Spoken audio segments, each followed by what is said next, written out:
warahmatullahi wabarakatuh. Shalom, Om Swastiastu, Namo Buddhaya, Salam Kebajikan. Halo, perkenalkan saya Siti Az-Zahra, NIM 20018051. Saya dari kelas A2, Prodi Sistem Informasi, Fakultas Teknik Universitas Maliku Saleh. Pada kesempatan kali ini, saya akan mempresentasikan materi dari mata kuliah Kecerdasan Bisnis dengan dosen pengampu Bapak Angga Pratama, Eskom MMSI. Nah, di sini saya akan mempresentasikan materi pertemuan ke-10 sampai dengan ke-11.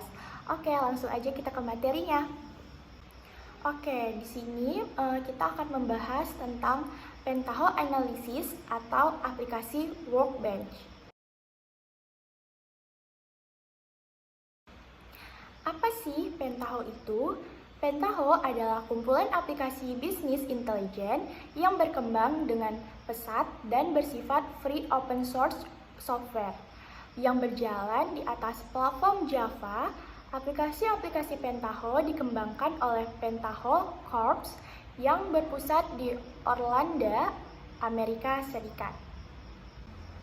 Nah, Pentaho ini memiliki beberapa fungsional, antara lain yang pertama itu ada fungsi reporting, yang kedua dashboard, yang ketiga itu ada data mining, yang keempat data integration, dan yang kelima fungsi data analisis.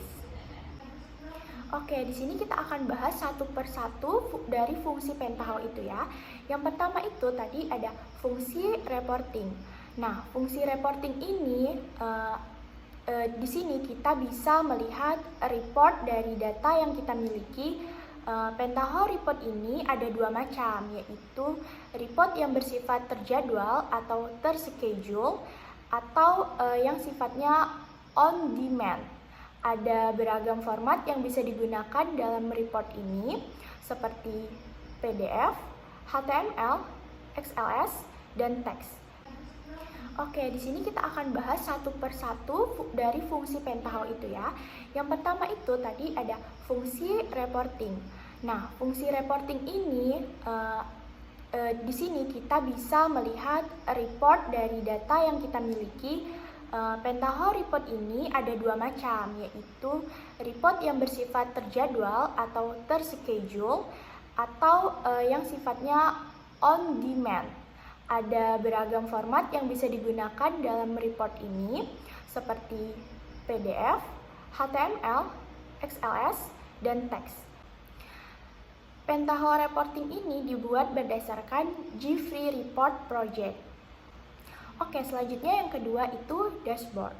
Setelah melakukan reporting dan analisis dari Pentaho, hasil dari reporting dan analisis dapat ditampilkan dalam Pentaho dashboard.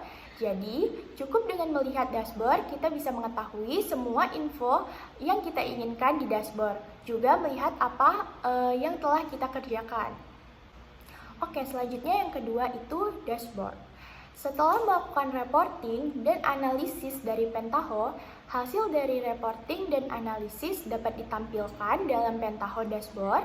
Jadi, cukup dengan melihat dashboard, kita bisa mengetahui semua info yang kita inginkan di dashboard. Juga melihat apa yang telah kita kerjakan. Oke, yang ketiga itu ada data mining. Di Pentaho, kita juga bisa melakukan data mining. Jika Anda tahu WK, maka fungsi dari data mining di Pentaho itu adalah gabungan dari WK. WK itu sendiri adalah sebuah kumpulan algoritma dan machine learning yang diterapkan untuk memining data.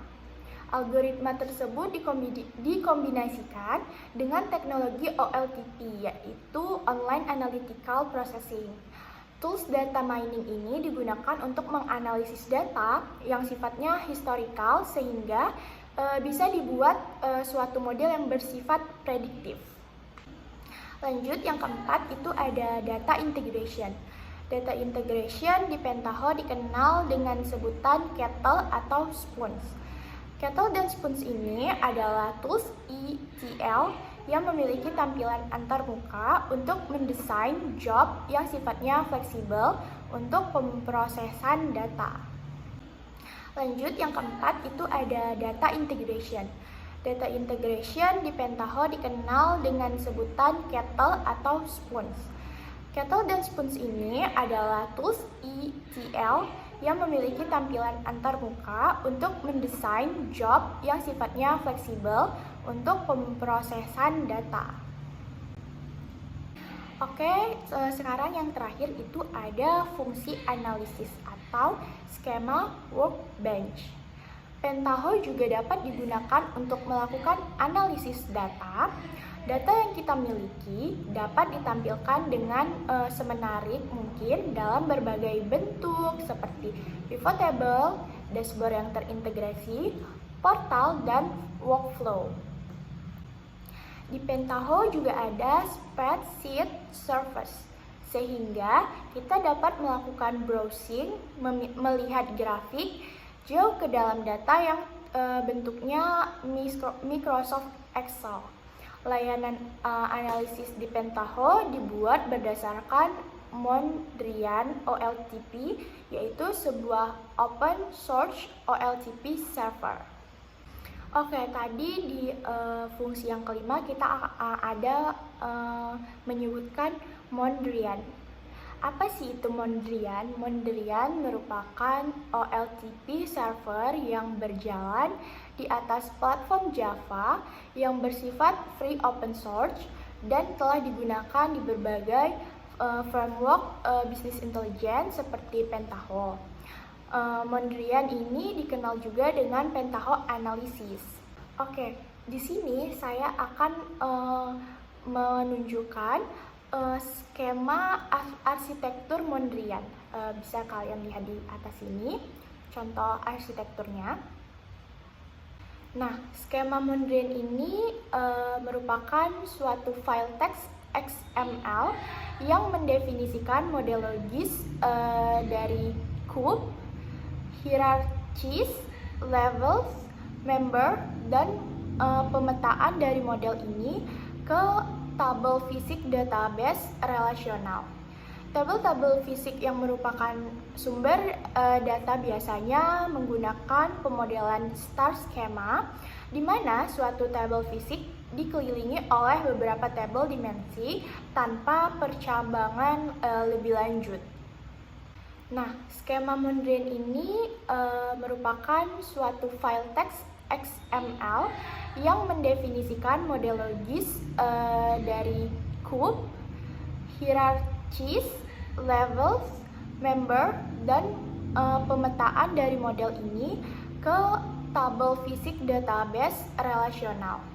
Tabel-tabel fisik yang merupakan sumber data biasanya menggunakan pemodelan star schema, di mana suatu tabel fisik dikelilingi oleh beberapa tabel dimensi tanpa percabangan lebih lanjut.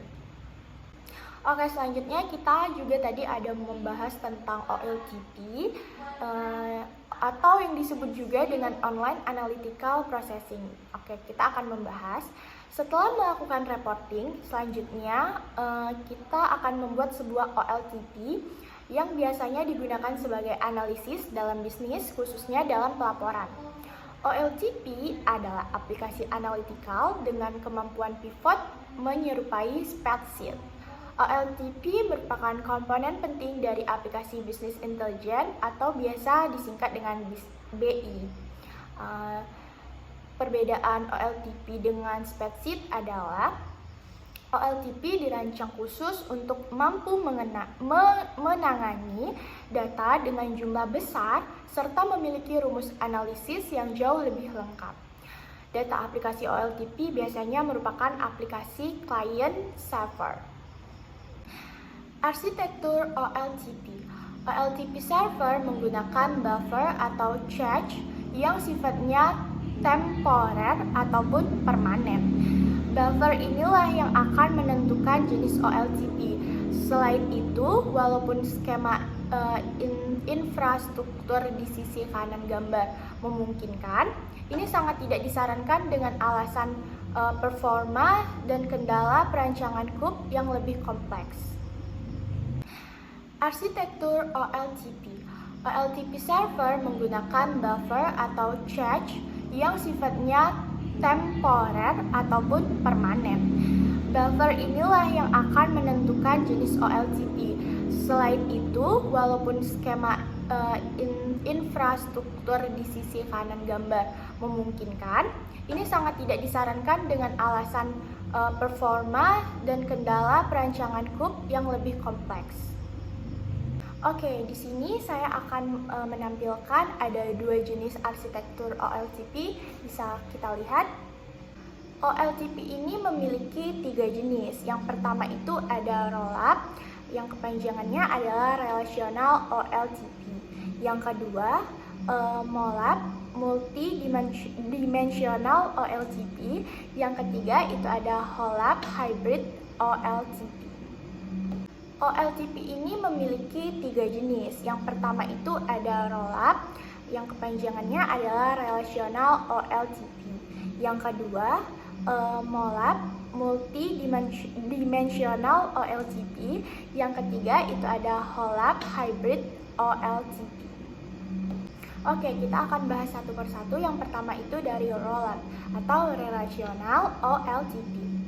Rollup adalah tipe OLTP yang bergantung kepada database relasional atau RDBMS atau Relational Database Management System sebagai media penyimpanan data yang akan ditampilkan ketika diminta oleh user. Dengan strategi tersebut, maka OLTP server terhindar dari masalah pengelolaan data storage dan hanya menerjemahkan proses query analysis MGX di relational query SQL.